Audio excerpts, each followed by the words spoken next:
the street shook with noise as if a thunderstorm had dropped right onto Main and Fifth. A black armored truck rolled sideways like a sleeping whale, blocking the road. Two men in heavy vests stepped out from behind it, their faces hidden by dark visors. Police officers rushed in from both ends of the block, hands up, voices loud, trying to make a wall. But the robbers lifted long metal rifles that looked too big for any normal day, and the first burst of sound was like a door slamming on the whole city. Officers ducked behind cars. A squad car's windows spider-cracked. Someone yelled, "Shields! Shields!" Another voice shouted, "We're outgunned!" The robbers didn't run. They moved together, slow and sure, covering each other like players who had practiced 100 times. Overhead, a news helicopter spun and then wobbled away from the wind of all that chaos. At the bank doors, a third robber rolled a black case across the steps and snapped it open. Everything was too loud, too bright, too fast. But then, crazy as it sounds, the world went quiet for a single frozen second, like the city was holding its breath. That's when the fourth robber appeared with something none of the officers expected to see in daylight on a busy street. He pointed it at the long line of patrol cars, and he smiled. "Now, let me take you back to where this started." The town was Grand Ridge, a normal American city with old red brick buildings, a farmer's market on weekends, and a bank so big people called it the Glass House because of its tall, shiny windows. On school mornings, kids pressed their noses to the glass to see the gold coins in a display case by the door. On the same corner, Officer Dana Brooks bought a blueberry muffin every Friday before her shift. She wore her blonde hair in a neat bun and kept her uniform sharp because it made people feel safe. Her partner, Officer Marcus Lee, was calm and steady and always early. Their boss, Sergeant Tom Alvarez, carried a notebook filled with neat writing and coffee rings. Fridays at the Glass House were busy. Paychecks. Lines. Chatter. The manager, Mr. Keegan, liked to say, "We move money, not mountains," and laugh at his own joke. In the lobby, a teenage teller named Amy wore bright green nails and told herself to smile even when people were in a hurry. Outside on 5th Street, a city bus stopped every 10 minutes. A food truck sold hot dogs with too much mustard on purpose because people loved to use extra napkins. At 8:09 a.m. a white van pulled into a parking spot behind the bank. No one cared, vans come and go. At 8:12, a black SUV parked too, then backed up and straightened once, twice, 3 times like a careful driver. At 8:14, a gray box truck cruised down the alley. It didn't stop. It only slowed, then rolled on. If you had stood there long enough, you might have felt the hairs on your arms rise. But nobody was there long enough. Across town, a small group of men met in a plain garage that smelled like oil and new tires. They used first names only: Cole, River, Nate, and Finn. No one shouted. No one bragged.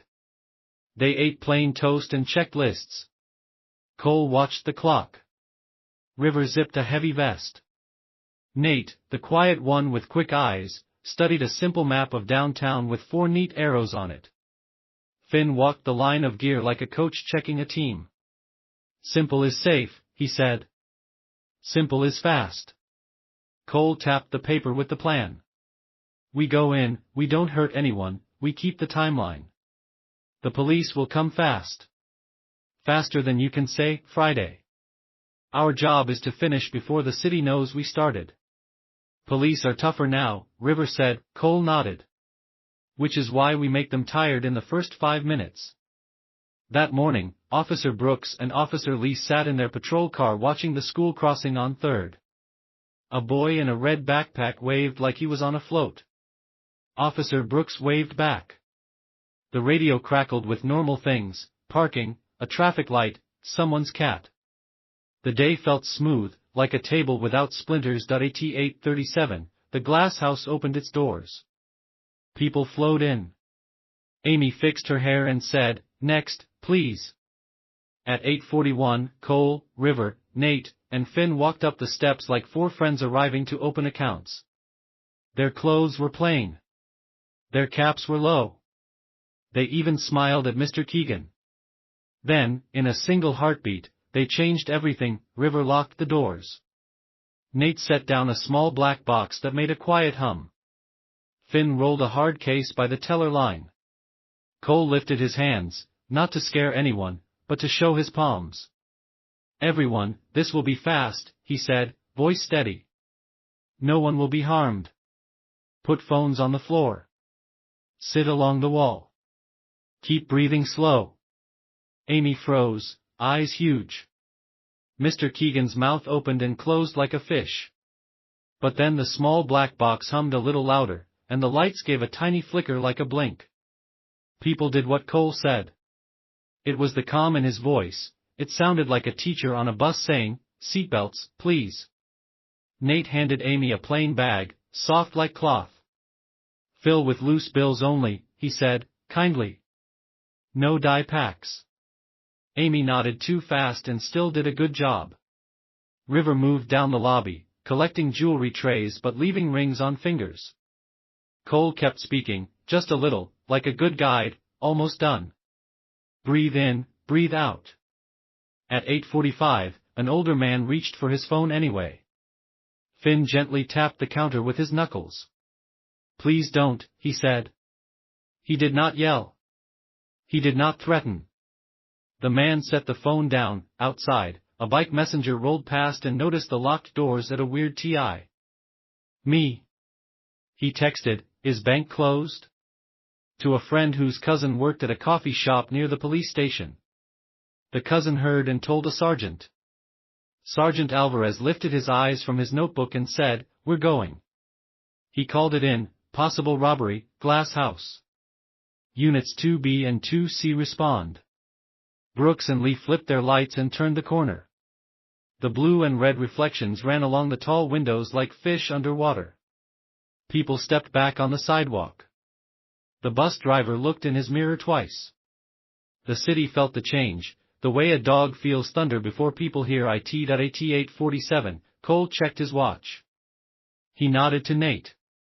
Nate lifted the hard case to the center of the lobby and opened it. Inside were simple tools, not movie props, cables, a small shield panel, ear mics, extra batteries. He handed one earpiece to Cole and one to River. "Step 2, Cole said, soft. Brooks and Lee took positions outside the front doors. "Show me hands," Brooks called, clear and strong, because that was training and safety and care all in one sentence. Through the glass she saw faces, scared, squished tight. A girl, Amy, held a bag to her chest like it was a lifeboat. Cole raised his empty palms to the glass and called back, "We're leaving in 2 minutes. No one is hurt." 2 minutes is a long time when you don't control it. More officers arrived. A traffic unit slid cars away from the curb.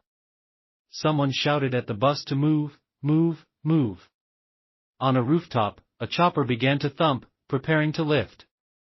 Sergeant Alvarez stepped from his car, calm as always, and started a checklist with his pen because lists help when the world gets loud. Inside, Nate clicked the black box on the floor. The hum climbed one step higher. It made the lobby feel like the air had cotton in it. Cole guided people farther from the door.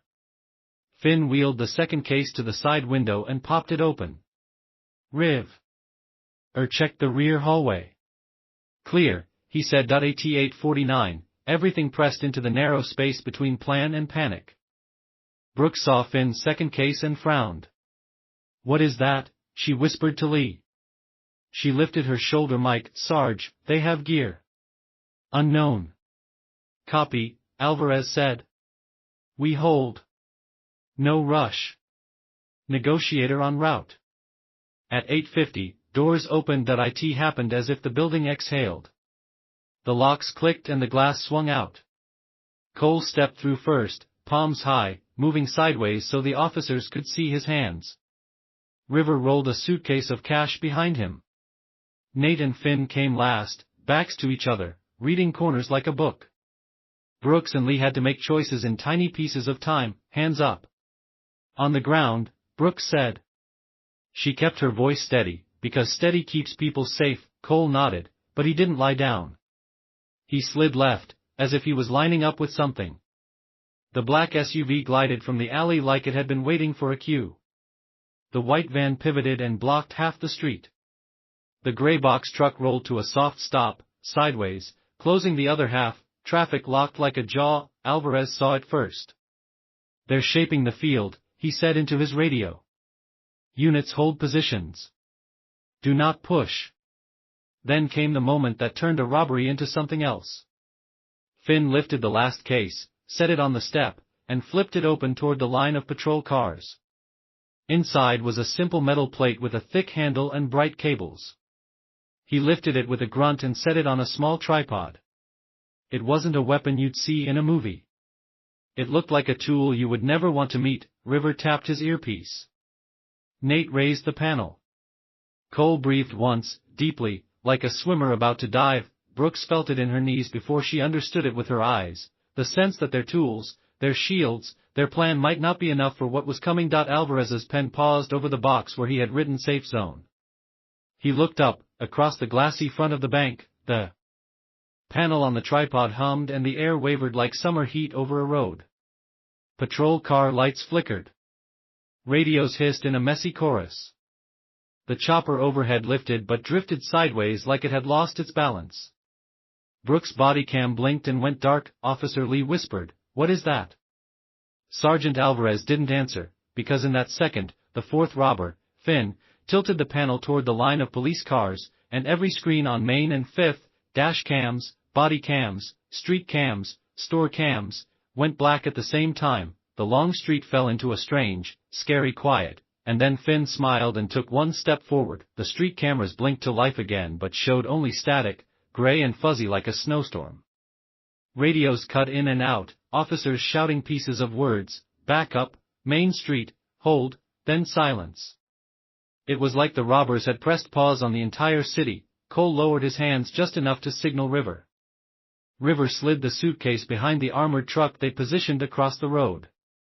Nate kept his eyes on the crowd that was gathering behind the barricades, curious faces holding up phones that no longer worked. Finn, steady as stone, kept the strange panel aimed at the line of squad cars. Sergeant Alvarez gritted his teeth. He had been in dozens of robberies, but nothing like this.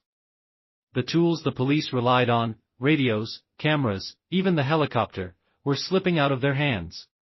He called to Brooks and Lee, "Stay calm. Shields up.